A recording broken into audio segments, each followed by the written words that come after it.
The email from Elena came in at 4:17 p.m. Subject line, final seating. Gov's Mansion. Friday. I barely looked at it. That's on me. Usually, I scrutinize every name, every table number, every goddamn +1. But I was buried in the Harrisburg ad buy. And Claire was already on my last nerve about micromanaging her image. So I skimmed it, saw the major donors at table 7, where Claire would be seated, and forwarded it to Marcus with a note. Looks clean. Kill the op-ed until after banquet. I shouldn't have skimmed. We arrived separately. She took the armored Suburban with Elena and the State Patrol detail. I took my own car. I liked the distance. 20 years in this business, and I still can't stand the performative chatter on the ride over. The governor's mansion in Harrisburg smells like old wood and older money. I nodded at the ushers, shook hands with a couple of lobbyists I legally can't represent anymore, and made my way toward table 7. That's when I saw him.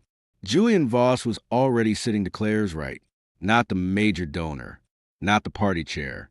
Julian, he was leaning in, saying something that made Claire laugh, that low, throaty sound she uses when she wants someone to think she's charmed. My jaw tightened, but I kept walking. No reaction. That's the rule.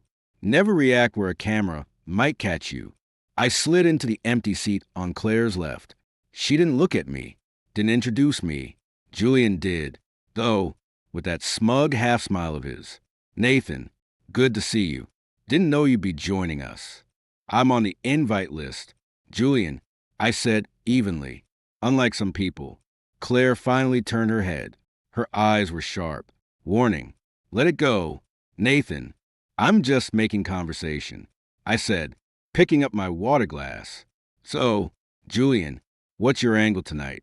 Last I heard, you were supposed to be at the Judiciary Subcommittee dinner in D.C. Swapped agendas. Julian said, shrugging. Thought I'd show support for the senator here. We're working on some joint outreach. Outreach? I repeated. Is that what we're calling it now? Claire's hand brushed Julian's under the table. I saw it. She thought I didn't. Or maybe she didn't care. Elena, sitting across from us, went very still, staring at her salad plate like it held the secret to the universe. Governor Hardwick stood to give the opening remarks. I tuned him out. I leaned toward Claire, keeping my voice low. You changed the seating chart. I adjusted it. She whispered back. Elena approved it. Elena works for you. She doesn't approve shit without my sign-off. You know that. Maybe I'm tired of needing your sign-off for everything. She didn't look at me when she said it, just smiled at the governor like the perfect public servant. This isn't just a dinner. Claire, this is a room full of FEC auditors, reporters, and donors with long memories.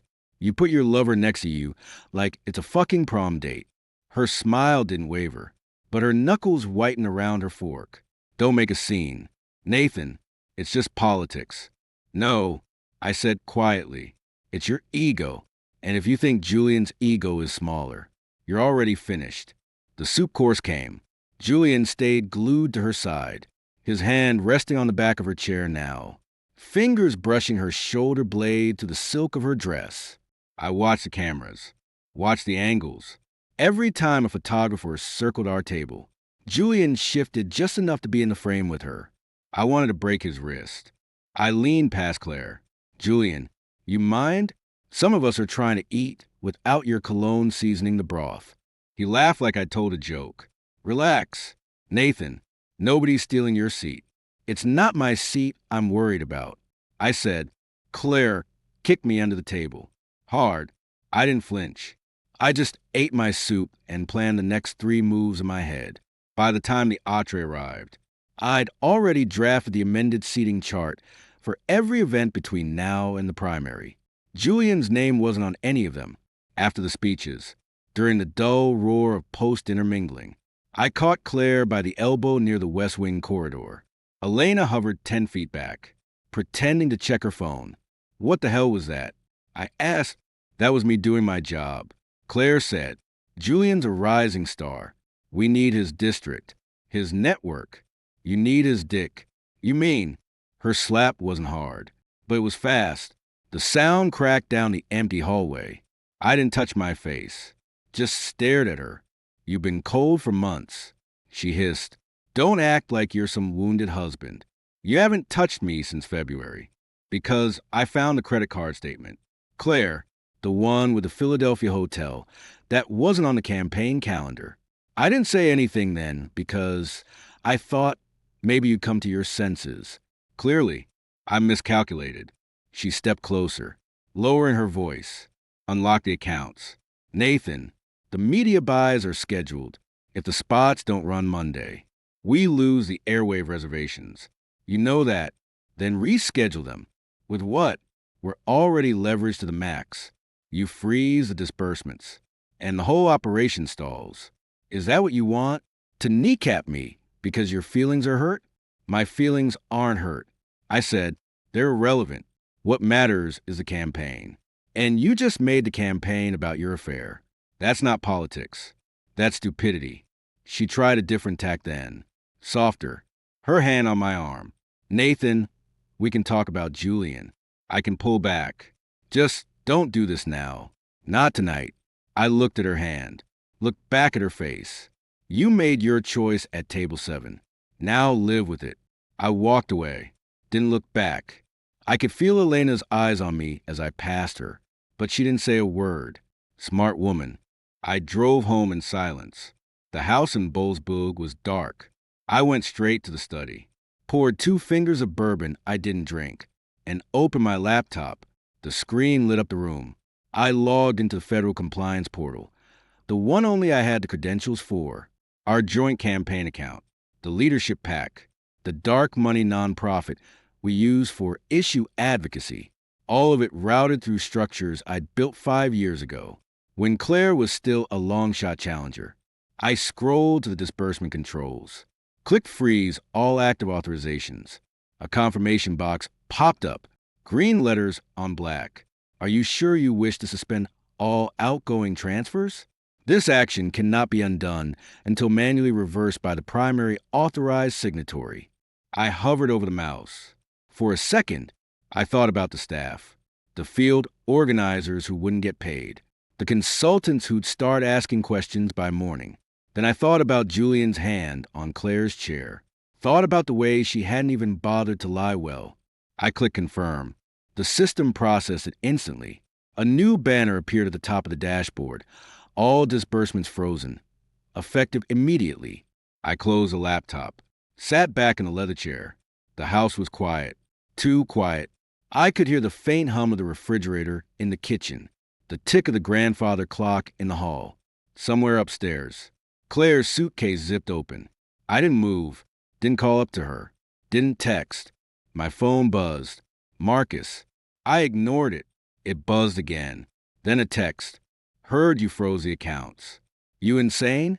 Call me. I didn't call.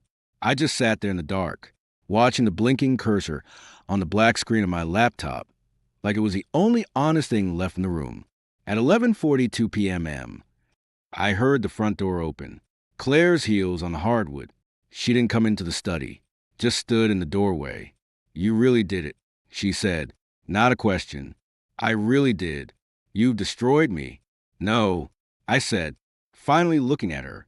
You did that the moment you let him sit beside you. I just stopped cleaning up the mess. She stood there for a long time. Then she turned and walked upstairs. I heard the guest bedroom door close. Not ours. The guest room. I opened the laptop again. Checked the logs. The freeze was holding. No overrides. No leaks. Not yet. I typed a quick email to Marcus. Not insane. Just done. Let the calls come. I'll handle them in the morning. I hit send. Then I shut the laptop, stood up, and walked to the window. Outside, the streetlights cast long shadows across the lawn. Somewhere in D.C., Julian Voss was probably celebrating.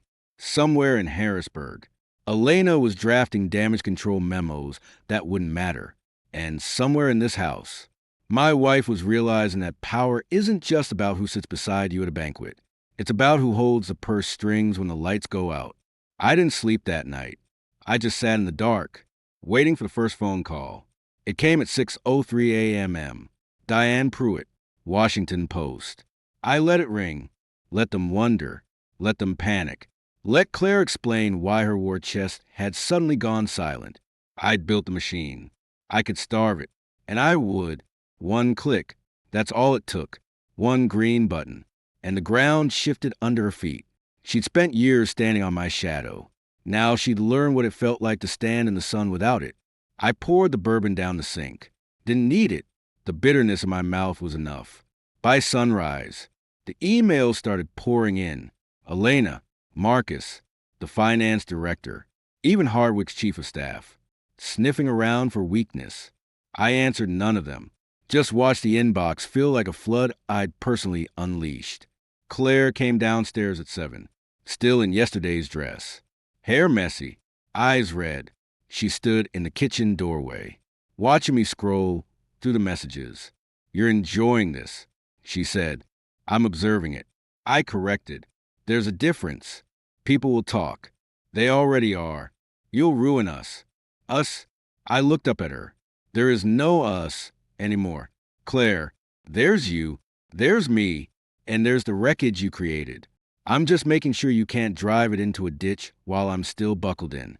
She opened her mouth, closed it, then turned and walked out. The front door slammed. I didn't flinch. I picked up the phone, called Marcus. He answered on the first ring, swearing under his breath. "You've lost your mind," he said. "I found my spine." I replied, "Here's the deal.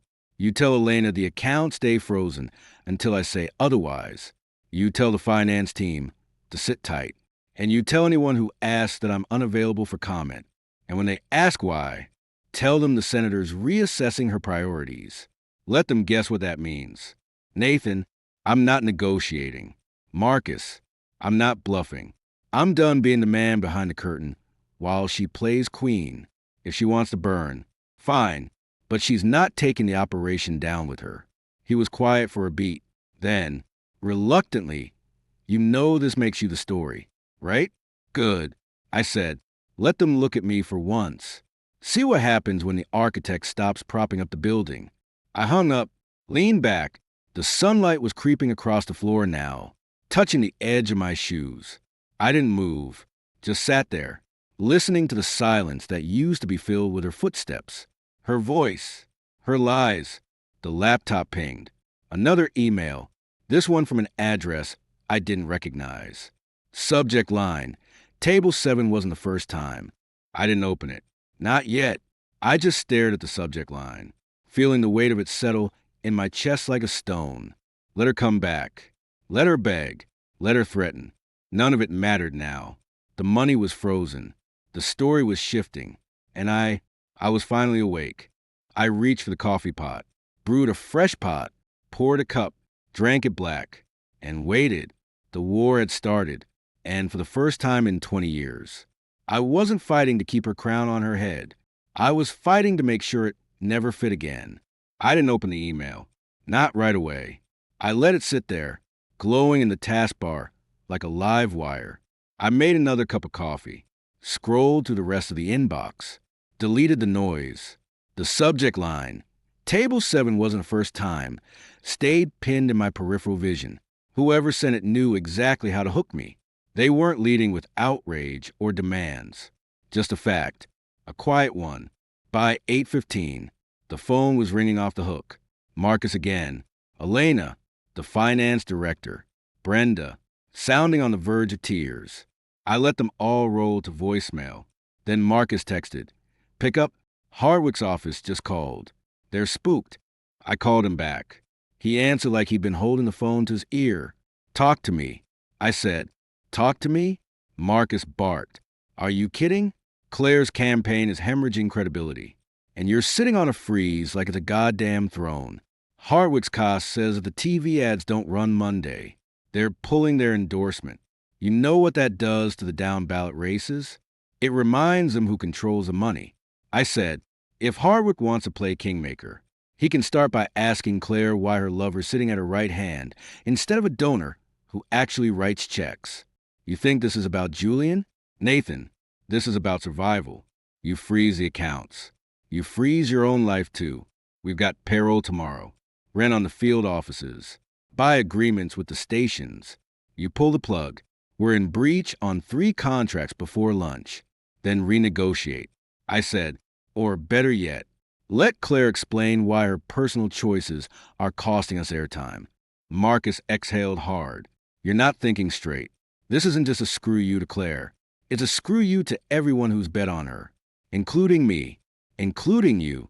I agreed, but you're smart enough to know I didn't build this operation to watch her torture for a roll in the hay with a congressman who still thinks Twitter is a strategy.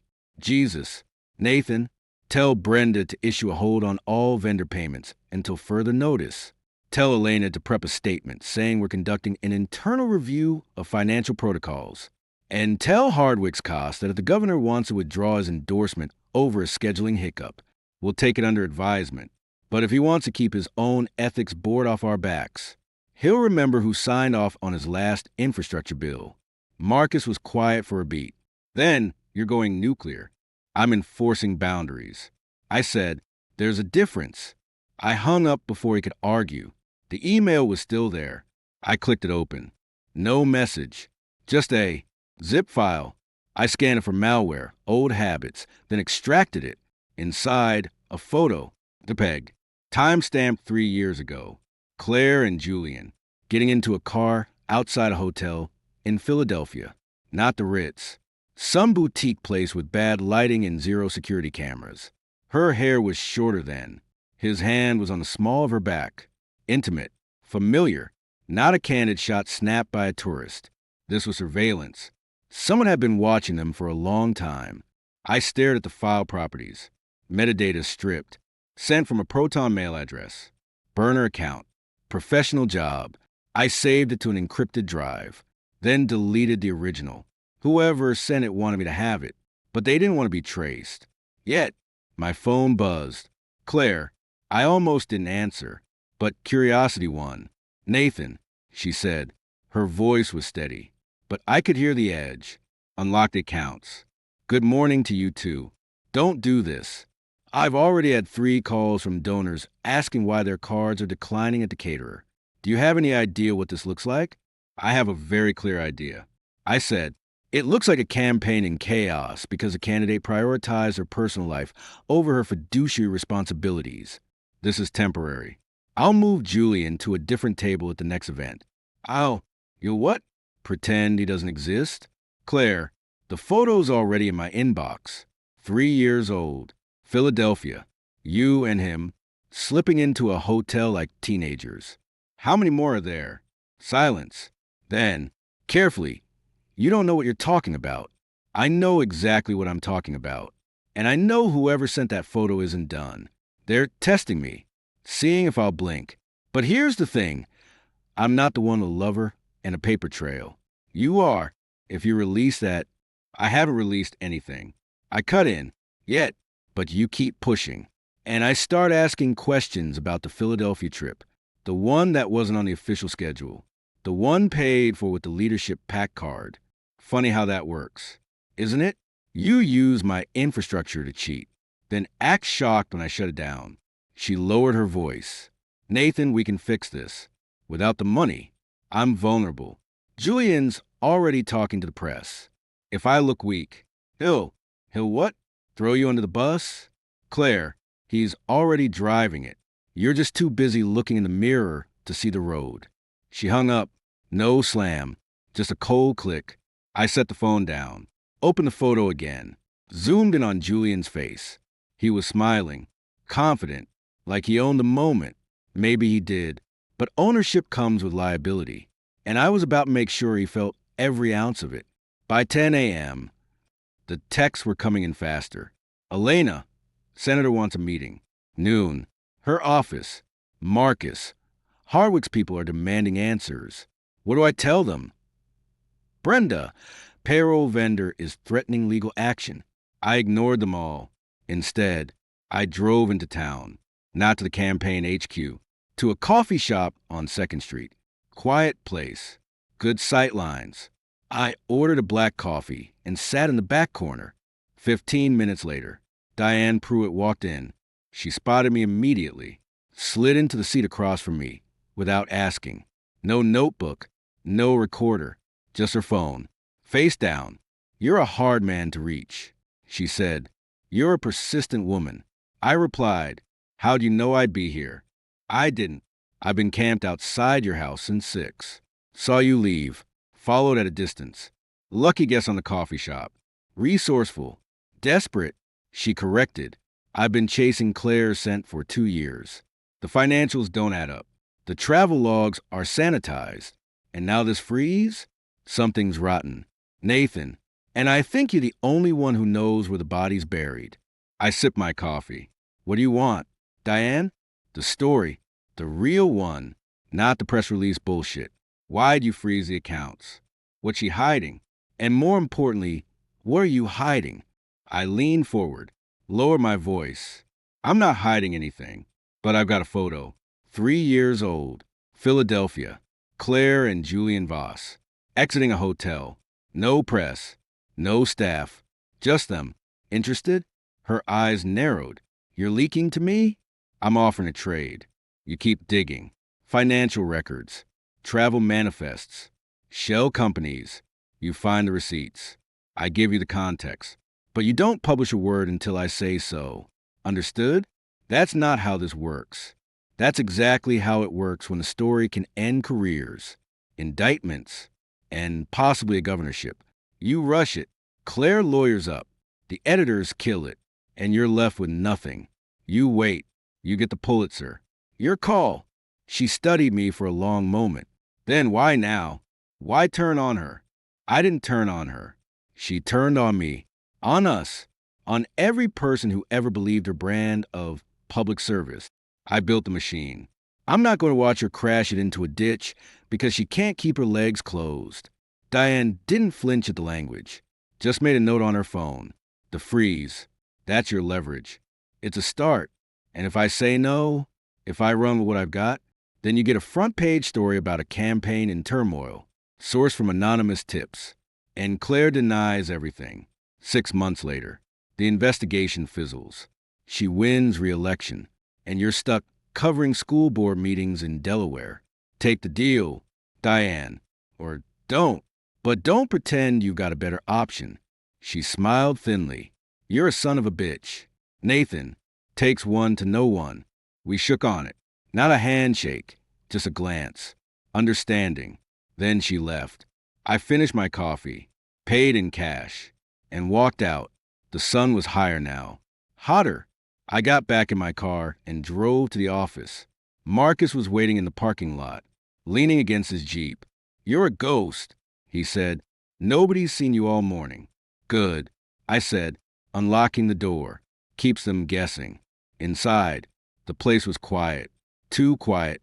Staffers peeking over cubicles, then looking away. I went straight to my office, closed the door, and booted up the secure terminal. Checked the accounts. Still frozen. Good.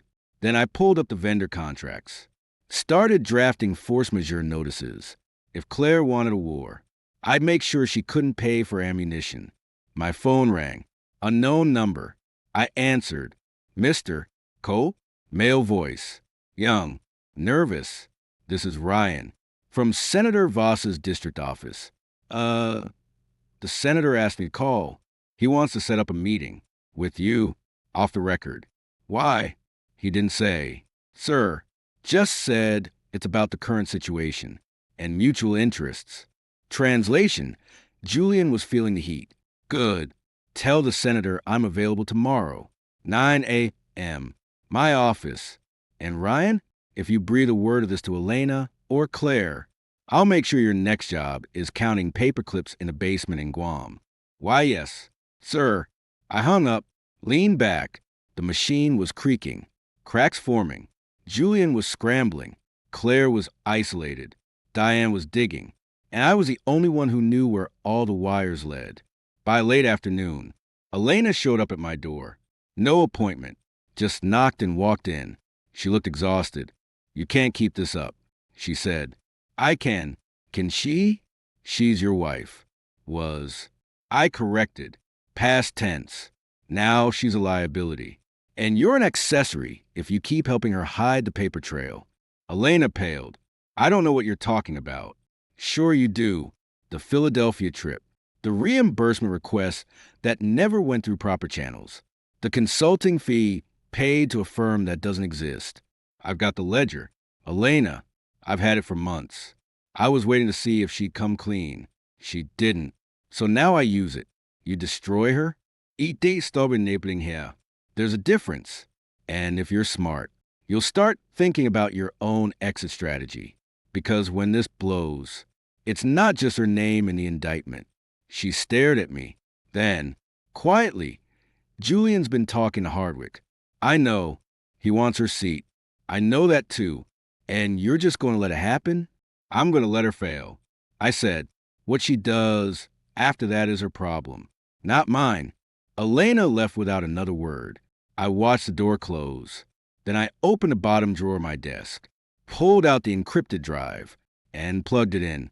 Started cataloging everything, every discrepancy, every lie, every dollar misrouted, the photo from this morning, the metadata from the email, the call logs, a timeline, a narrative, not for the press, not yet, for me, so I wouldn't forget why I'd started this. My phone buzzed again. Claire, I answered on speaker. You talked to Elena. She said, flat. She came to me. You threatened her. I informed her. Big difference. You're burning the whole thing down. No, I said, I'm stopping you from burning it down around innocent people. There's a difference. Claire, one you should have learned before you let Julian sit at table 7. I'll fight you. You'll try, but you'll do it broke, distracted, and under investigation. And when you lose, you'll have no one to blame but the man you chose to sit beside you instead of the one who built the chair. I hung up, didn't wait for her reply, just sat there in the silence, listening to the hum of the server rack, the distant typing of staffers who didn't know their world had already ended.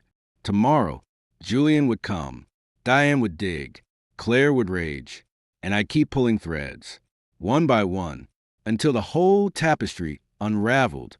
I opened the photo again, stared at their faces. Then I dragged it into a new folder, labeled it simply, Leverage. The game had changed, and for the first time, I wasn't playing to win. I was playing to end it. Julian showed up at 9 on the dot. No entourage, no press, just him, and that practice walk that made it look like he owned every room he entered. I didn't get up, just gestured to the chair across from my desk, and kept my eyes on the monitor.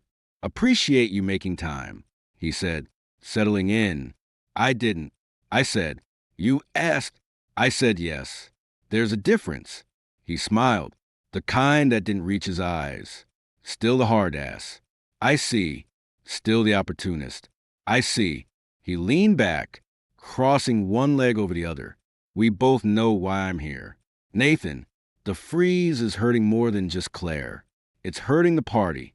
Hardwick's ready to pull support. National committees are asking questions. You want leverage. Fine, but don't mistake collateral damage for victory. I closed the lid on my laptop, slowly, deliberately. You're not here about the party. Julian, you're here because Claire's bleeding, and you're realizing the knife you stuck in her back has your fingerprints all over it. His smile faded. Careful. Why? You'll sue me for noticing you've been sleeping with my wife for 3 years? Go ahead. Discovery would be fun. He didn't respond right away. Just watch me. Calculating. Then, what do you want? Honesty. For once, you're not here to save Claire. You're here to make sure she doesn't drag you down when she goes under. So let's skip the civic duty bullshit and talk about what you actually care about, your career. Julian's jaw tightened. I have a right to protect my reputation. You have a right to keep your dick in your pants. Past that, you're on thin ice. Now, here's the deal. I've got a photo. Philadelphia. 3 years ago. Boutique hotel. You and Claire. Looking cozy. I've also got travel vouchers, credit card statements, and a nice little paper trail that links you to at least 4 overnight stays that weren't on any official itinerary. You want me to sit on it. You start earning your keep. Blackmail? He asked, voice low.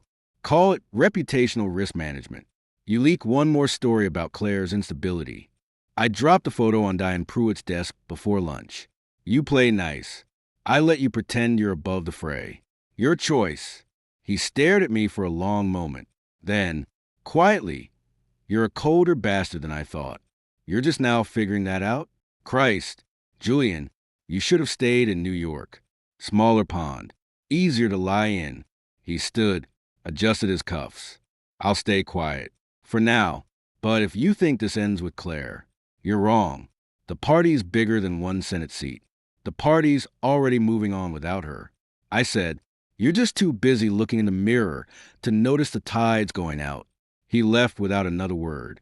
I waited until the outer door clicked shut, then opened my laptop again, pulled up the folder labeled leverage, added a note, Voss, compliant. For now, threat level, high. 10 minutes later, Diane called. I've got something, she said without preamble. Claire's been routing PAC money through a consulting firm in Wilmington. Shell company. No employees.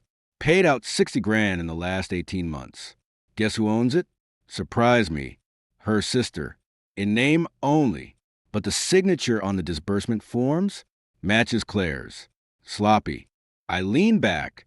Can you source it? I've got the filings. IRS docs. Bank records. Enough to raise questions. Not enough for a conviction.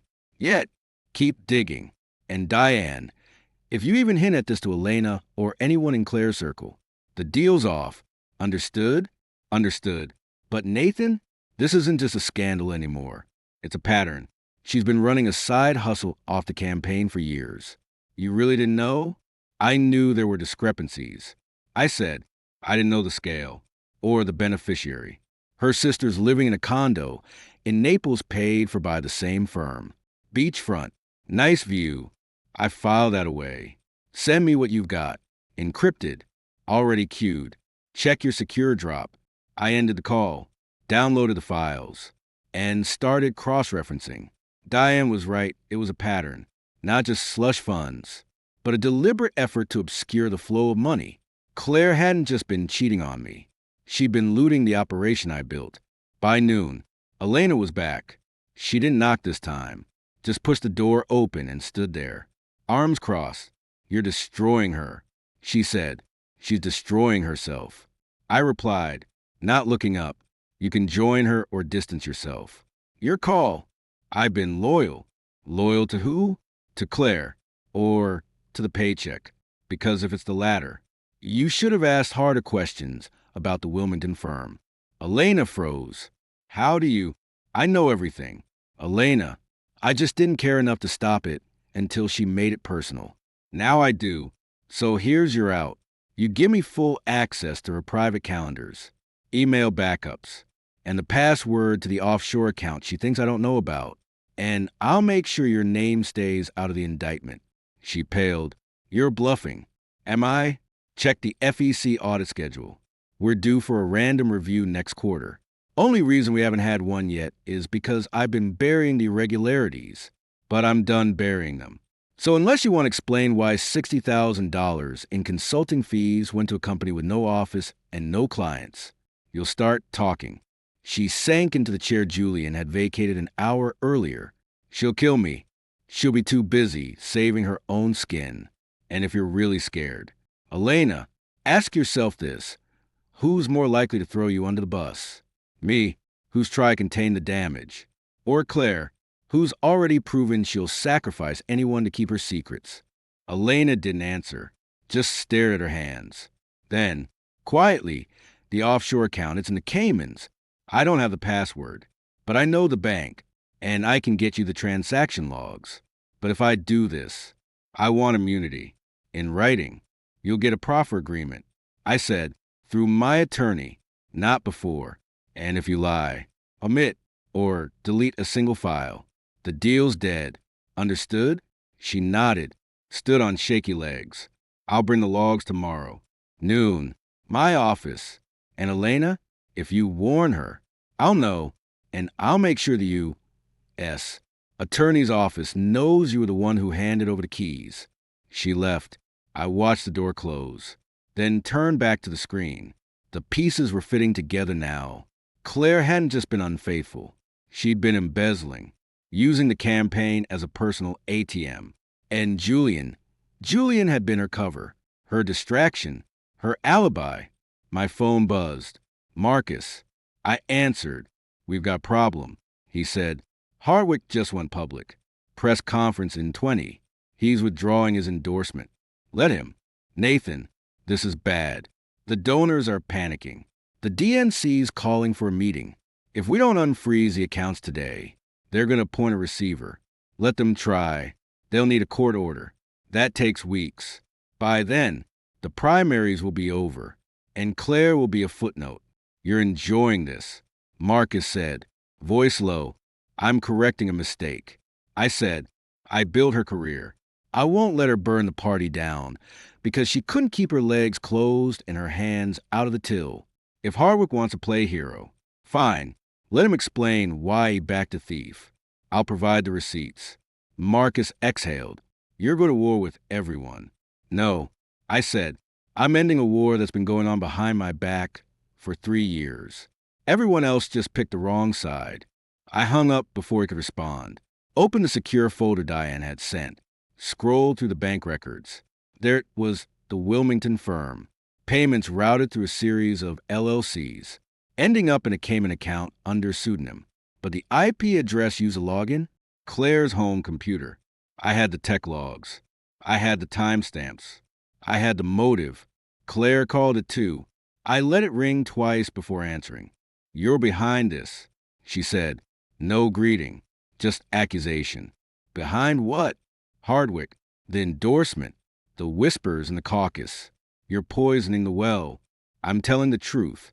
I said, something you've forgotten how to do. And for the record, Hardwick didn't need my help to figure out your liability. He just needed to see the numbers. You gave him the numbers? I gave him a reason to look. There's a difference. And if you're smart, Claire, you'll start thinking about a graceful exit, because the alternative involved a grand jury and a perp walk. She laughed. But it was hollow. You'd really do that? Put your own wife in prison? You stopped being my wife the night you let Julian sit at table 7. After that, you were just another client, and a dishonest one at that. I'll fight you, she said. I'll tell them you coerced me, that you control the money, the decisions, everything. I'll say you abuse me. Go ahead, I said. Tell them how I abuse you by freezing accounts you were illegally draining.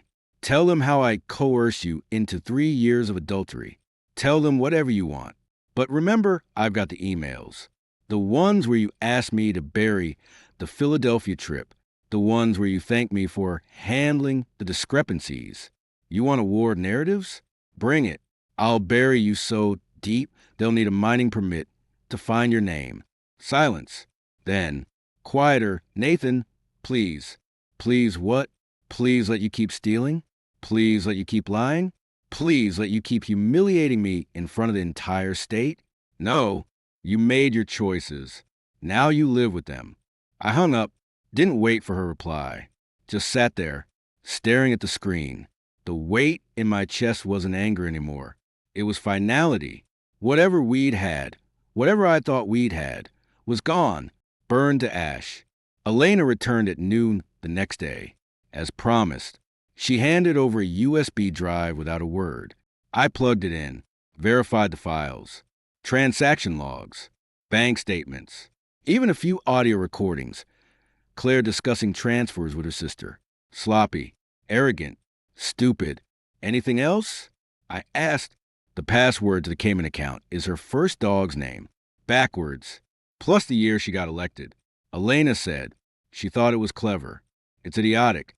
I muttered, but useful. I copied everything, wiped the drive, and handed it back. You'll get the proffer agreement by Friday. Don't contact her. Don't delete anything else. And if you're smart, you'll start looking for a new job, one that doesn't involve felonies. Elena nodded and left. I sat back, watching the cursor blink. Then I opened a new document and began drafting the timeline. Every lie, every theft, every betrayal. Not for the press. Not yet. For the U.S. Attorney. for the record, so when they asked why I'd frozen the accounts, I could show them the rot beneath the surface. My phone buzzed again. Unknown number.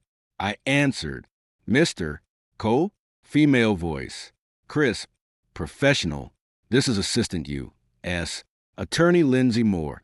I'd like to schedule a meeting regarding potential irregularities in Senator Cole's campaign finances. I didn't hesitate. Name the time and place. Tomorrow, 10 a.m., my office. And Mr. Cole, come prepared to discuss the freeze. And the photos. She hung up. I set the phone down, leaned back, and closed my eyes. The first cut had been made. The bleeding had started, and I hadn't even broken a sweat. Let Claire rage. Let Julian scheme. Let Harwood posture.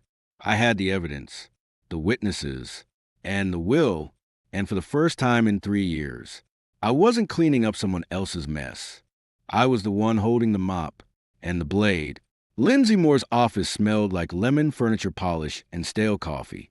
She didn't offer me a seat, just stood behind her desk, arms folded, watching me like I was a witness. She hadn't decided whether to indict or flip. You froze the accounts, she said. Not a question. I did. I confirmed, voluntarily. Correct. And you're here because you called.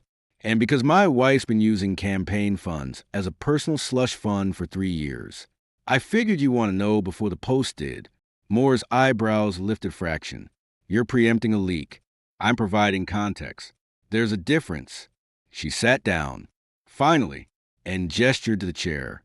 He said, she slid a manila folder across the desk.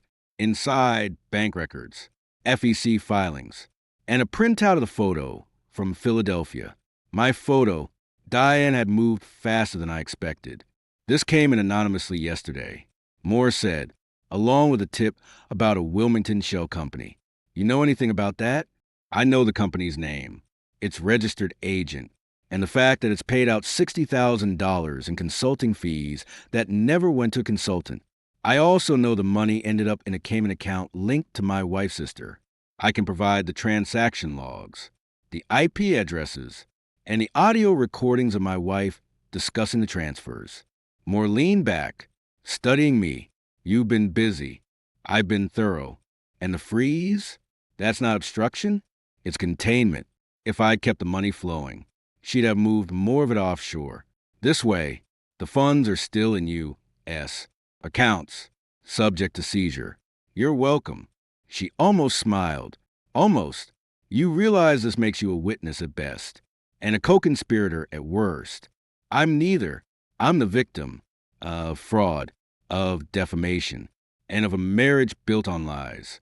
I built the financial infrastructure. I didn't authorize the diversions. And when I discovered them, I acted. That's not conspiracy. That's compliance. Moore tapped a pen against the folder. Your wife claims you controlled everything, that she was a figurehead. My wife lies for a living.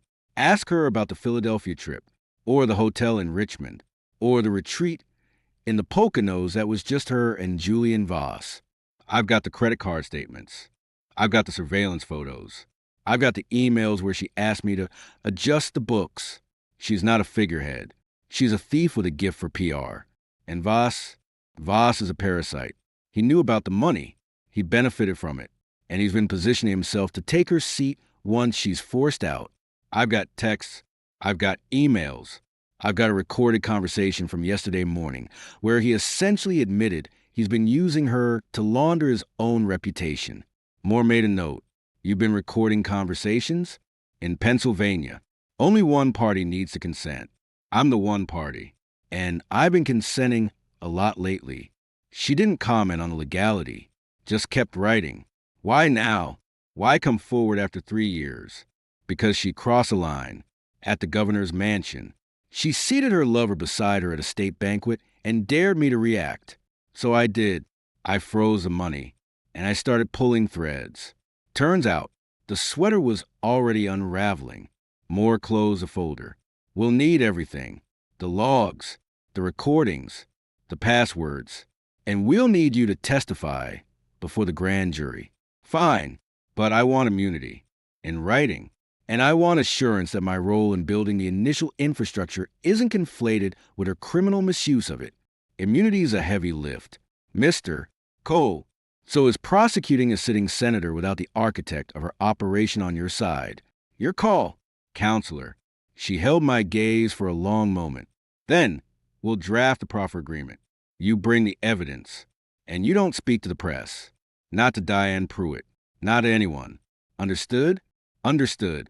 But if Claire or Julian so much as hints at a counter-investigation, the gloves come off.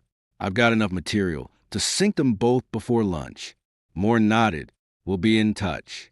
I stood, handed her the encrypted drive Elena had given me, and walked out. The hallway felt longer than it should. By the time I hit the street, my phone was already vibrating. Marcus, you met with Moore, he said. Not a question. News travels fast. It travels at the speed of panic. Nathan, Claire's lawyering up. Julian's lawyering up. Hardwick's office just issued a statement saying they're monitoring the situation. And Diane Pruitt is screaming bloody murder because you fed her a story and then locked her out. Diane will survive. She's got enough to write a teaser, not enough to publish. That was the deal. You're playing with fire. I'm holding the hose. There's a difference.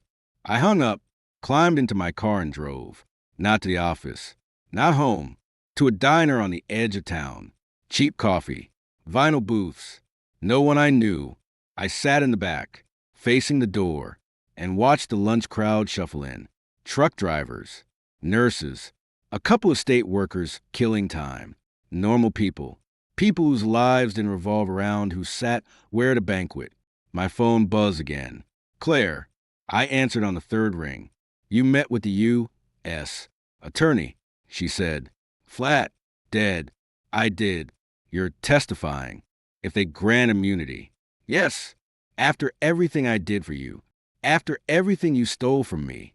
I cut in. From the campaign. From the donors. From the people who believed your bullshit about public service.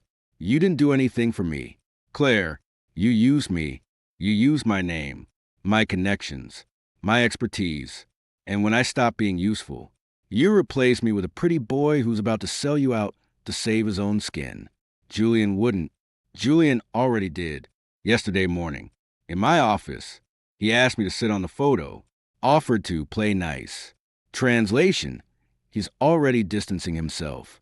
And when Moore's grand jury convenes, he'll be the first to flip.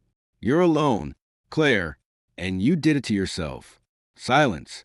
Then, her voice dropping to a whisper, I'll deny it all. You can deny gravity. Doesn't mean you won't hit the ground. I've got the records. I've got Elena. I've got the recordings. And I've got the will to burn it all down. You want a trial? Fine. I'll spend every day on that stand detailing exactly how you turned a Senate seat into a piggy bank. And when it's over, you won't just be a former senator. You'll be a convicted felon with a Wikipedia page that starts and ends with embezzler. You hate me that much? I don't hate you. I said, hate implies passion. I'm indifferent. You're a problem I'm solving. That's all. I hung up, didn't wait for her response. Just sat there, drinking burnt coffee. Watching a waitress refill ketchup bottles. The normalcy of it was almost obscene. How could the world keep turning when mine had just detonated? By evening, the news was leaking. Not the full story, just whispers. Federal investigation into Senator Cole's finances. Freeze on campaign accounts. Sources say spouse cooperation imminent. I turned off the TV. Deleted the news apps from my phone. Let them speculate. Let them guess. The truth was already in Moore's hands. And the truth didn't need a headline. Elena called at 7. She knows. Elena said, Claire, she cornered me in the hallway. Asked about the Cayman account. I didn't admit anything. But she knows. She's packing. Talking about relocating to Virginia. To her sisters. Let her run. I said, it won't matter. Moore's already flagged the passport. And the sister's account is frozen pending investigation. There's nowhere to go. She's scared. Nathan. Good. Fear's a healthy motivator. Maybe next time she'll think twice before stealing from the people she claims to serve. Elena hesitated. You really won't protect her? I protected her for 20 years. She repaid me by screwing the help and robbing the till. My obligation ended the night she chose Julian over me at table 7. Everything since then has been cleanup. Elena Sigid. I'll finish the proffer tomorrow. Make sure you do. And Elena, if you're thinking of warning her again, remember, I've got copies of everything. In 3 states. In a safe deposit box under a pseudonym. If anything happens to me, the whole cash goes to Moore, the Post, and the FBI simultaneously. So do us both a favor and stay quiet. She hung up without another word. I set the phone down and rubbed my eyes. The exhaustion was setting in now. Not the physical kind. The kind that settled in your bones. The kind that came from realizing the person you'd built a life with was never real. Just a construct. A brand. A lie with good hair and better polling. My phone buzzed one last time. Unknown number. I answered. Mr. Cole? Male voice. Smooth. Familiar. Julian, you've got 30 seconds. I just wanted to say, I admire what you're doing. Taking a stand. It's principled. Save the admiration for your therapist. What do you want? A deal. You sit on the photo. The text. The recordings. I convinced Claire to step down before the indictment. Quietly. No trial. No spectacle. She keeps her pension. I keep my career. And you get to play the hero who uncovered the corruption. I laughed. Actually laughed. You think this is a negotiation? Julian, you're not a player. You're a footnote. A cautionary tale about what happens when you fuck the boss and think you're smart enough to get away with it. Here's your deal. You testify truthfully. You cooperate fully. And maybe Moore lets you plead to a misdemeanor. You try to bargain with me. And I'll make sure every sordid detail of your little arrangement hits the front page, starting with the hotel in Richmond, ending with the Cayman transfers. Sleep on that. I hung up before he could reply, tossed the phone onto the booth seat, and stared at the ceiling. The fluorescent light buzzed overhead. Somewhere in the kitchen, a dishwasher clanged. The world kept turning. By midnight, I was back in my study, the laptop open, the encrypted folders unpacked. I scrolled through the evidence one last time, made sure every file was accounted for, every timestamp matched, every signature verified. Then I closed the lid, stood, and walked to the window.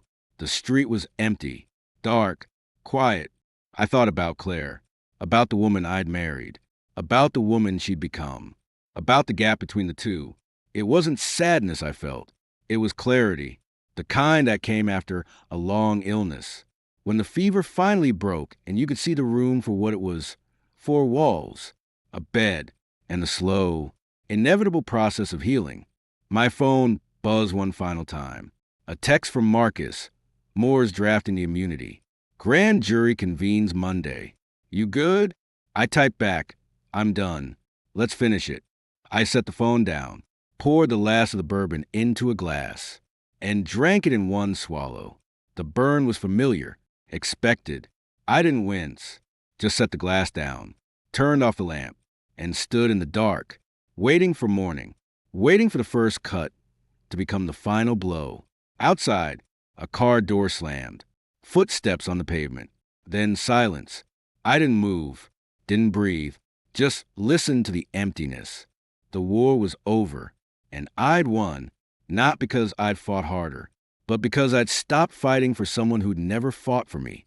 I walked upstairs, lay down on the bare mattress in the guest room, stared at the ceiling, and for the first time in 3 years, I slept without dreaming. Monday morning, I sat in a hard wooden chair outside the grand jury room and watched the U.S. Marshal check his watch for the 3rd time. My attorney, Paul, leaned over and muttered, "You don't have to say anything they didn't ask. Keep it tight. No speeches." I'm not here to make speeches. I said, I'm here to end one. The marshal nodded at me. Mr. Cole, they're ready. I stood, adjusted my cuffs, and walked in. 12 faces stared back, some bored, some curious, all sober. Lindsay Moore stood at the front, clicking through slides, bank transfers, timelines, Side-by-side comparisons of Claire's public schedule and her credit card locations. It was a clean presentation. Clinical. No drama. Just math and dates. More started questions. I answered in short sentences. Where I was born. How I met Claire. When I took over her finance committee. When I first noticed the discrepancies. Why I froze the accounts. What I found when I audited the books. I didn't embellish. Didn't editorialize. Just laid out the facts like I was testifying about a bad merger, not a ruined marriage. At one point, a juror asked, "Did you ever confront your wife about the missing funds before the freeze?" Multiple times. I said, she told me to focus on big picture strategy and stop micromanaging her personal expenses. An affair? I confronted her the night of the state banquet. She told me it was just politics. Moore stepped in. "Mr. Cole, did Senator Cole ever explicitly direct you to falsify records?" "No, but she sent emails asking me to reclassify certain expenditures, to move them from travel to consulting, to route them through the Wilmington firm. I have those emails. And the Cayman account? I discovered it after the freeze. Elena Ruiz provided the access logs. The password was her childhood dog's name, reversed, plus her election year. Not exactly Fort Knox. A few jurors almost smiled. More didn't. She just kept clicking through slides. The final one was a photo of Table 7. Claire on the left, Julian on the right, me on the end, face unreadable. "Mr. Cole," Moore said, "would you say this photograph represents the moment you realized the full extent of the deception?" "No," I said. "I realized the extent of the deception 3 years ago. When I first saw the Philadelphia hotel charge. That photo just told me she'd stopped caring if I knew. I was in there for 40 minutes. When I walked out, Paul squeezed my shoulder. You did good. Clean. No emotion. Exactly what they need. They have enough emotion." I said, "They need facts." By noon, the news broke. Grand jury hears evidence in Cole investigation. Senator's husband granted immunity. Sources, embezzlement, fraud, possible perjury. I turned off the alerts. Deleted the news apps again. Let them chase shadows. Claire's resignation letter hit my inbox at 2:17 p.m. Short, polite, citing health reasons and a desire to spend time with family. I read it once, then deleted it without replying. There was no family left to spend time with. Just a carcass she was trying to pose as something dignified. Elena called an hour later. "She's gone." Elena said, packed a bag and left the house. Wouldn't say where. Just said, "Tell Nathan I'm sorry it ended this way. It ended the way it started." I said, with her walking out on a debt, "You really won't see her?" "I saw her every day for 20 years. Once was enough." Elena paused. Julian's lawyering up. Hard. Trying to cut a deal. Let him. He'll get a slap on the wrist and a one-way ticket to a think tank in Virginia. Claire's the one going down. And she knows it. Elena hung up. I sat in the study, staring at the blank monitor. The silence was different now. Not heavy, not angry, just done. I opened the bottom drawer, pulled out the manila envelope I'd prepared 2 nights ago, and set it on the desk. Inside, the finalized divorce papers, signed by me, the deed transfer for the house, leaving it solely in my name, a letter to the FEC withdrawing my name from any future filings, and a single sheet of paper, my resignation from the lobbying firm, effective immediately. Paul called as I was sealing the envelope. "You sure about this? Walking away from the firm? You're the rainmaker. I'm done making rain for other people's storms." I said, "I've got enough to last. And I've got no interest in being a guy who used to run campaigns. I want to be the guy who doesn't. You're burning the whole network. Good. Let it burn. I'm tired of the smoke." I mailed the envelope the next morning. Then I packed one suitcase. Clothes. Laptop. The encrypted drive. Left the rest. The house felt bigger, without her things. Without her voice echoing off the walls. I locked the door, dropped the keys in the mailbox, and drove north. No destination in mind. Just away. 3 days later. I was in a cabin on a lake in Maine. No cell service, no internet, just water and trees, an occasional loon. I bought it under a holding company 5 years ago. One of those if things go south purchases Claire never knew about. Smartest investment I ever made. I stayed there for 2 weeks. Read books, chopped wood, slept 10 hours a night. The silence wasn't lonely. It was honest. No one asking for money. No one asking for favors. No one lying in my face about love while stealing from my pocket. Then the letter came. Not email. Real mail. Forwarded from APO. Box I'd set up in Portland. Thick envelope. Return address. U.S. Attorney's Office. Middle District of Pennsylvania. Inside, a copy of the indictment. United States v. Claire Elizabeth Cole. Counts 1 through 14. Wire fraud. Mail fraud. Conspiracy. False statements to the FEC. Interstate transportation of stolen property. The works. Attached, a note from Lindsay Moore. Your testimony was instrumental. Case moves to trial in 60 days.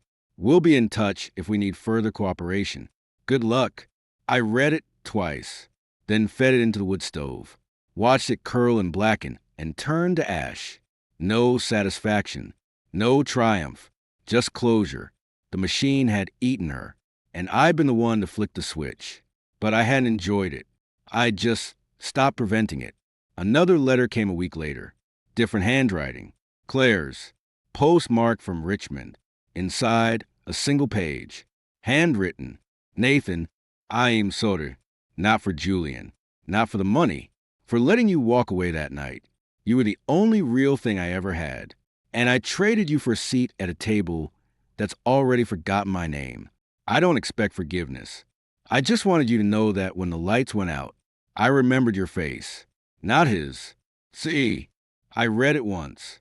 Folded it. Tucked it into the envelope. Set it on the mantel. Not as a trophy. As a reminder of how easy it is to mistake power for worth.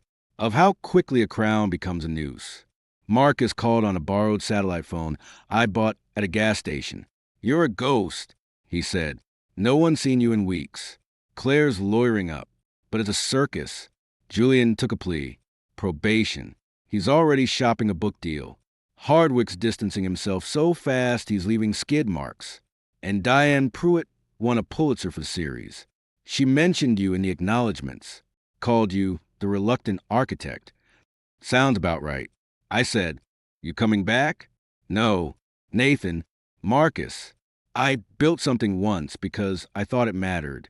Turns out, it just gave someone a bigger shovel to dig her own grave. I'm not interested in building anymore. I'm interested in being left alone. He was quiet for a beat. Then, you ever going to tell me why you really froze the accounts? Was it the money? The affair? Or just her? It was a seating chart. I said, not because she put him there, but because she looked at me afterward and expected me to smile. That's when I knew there was nothing left to save. I hung up, tossed the satellite phone into the lake, watched the ripples spread and fade.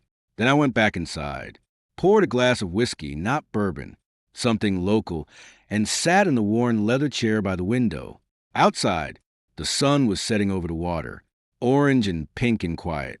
I thought about Table 7, about the way the candles had flickered, about the way Julian's hand had rested on Claire's chair, about the way I'd sat there, frozen, not because I was hurt, but because I was already gone, already calculating the exit, already planning the silence.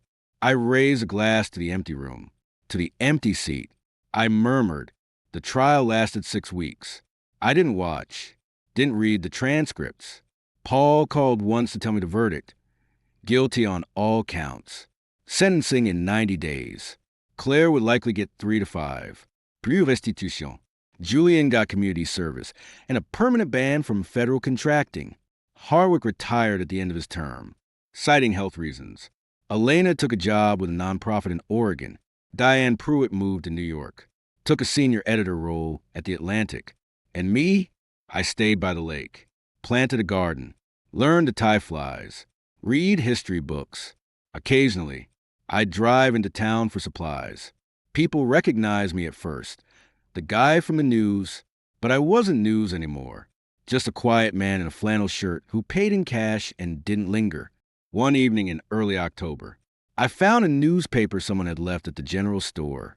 Front page, former senior. Cole reports to federal prison. There was a photo, Claire, flanked by marshals. Head down, hair grayer than I remembered. She looked small, defeated, human. I read the caption, then the article. No mention of me, no estranged husband, just former spouse. I folded the paper neatly, bought a coffee, and walked back to the truck. Drove home, fed the paper into the stove, watched it burn. That night, I sat by the window again. The lake was still, the stars were bright. I thought about the seating chart one last time, about how a single decision, where to place a name, could unravel an entire life. Not because of the placement itself, but because of what it revealed. The arrogance, the disregard, the belief that consequences were for other people. I sipped the whiskey, set the glass down, and for the first time since that night at the governor's mansion, I felt something close to peace. Not happiness, not relief, just quiet, the kind that comes after the storm passes, and you realize the house is still standing, even if everything inside is different. I didn't miss her, didn't hate her, didn't love her. She was a chapter, a long, loud, expensive chapter, and now it was over. I stood, stretched, and walked to the mantel, picked up the envelope with her letter, carried it outside, liamach, held the flame to the corner, watched the paper curl and blacken until nothing was left but ash drifting toward the lake. Then I went back inside, closed the door, and climbed into bed. No dreams, no regrets, just sleep. In the morning, I'd chop wood. In the afternoon, I'd fish. In the evening, I'd sit by the window and watch the light fade. And if anyone asked, which they wouldn't, I'd say the same thing I've been saying to myself for months. Power is cheap. Loyalty isn't. And I don't see traitors twice.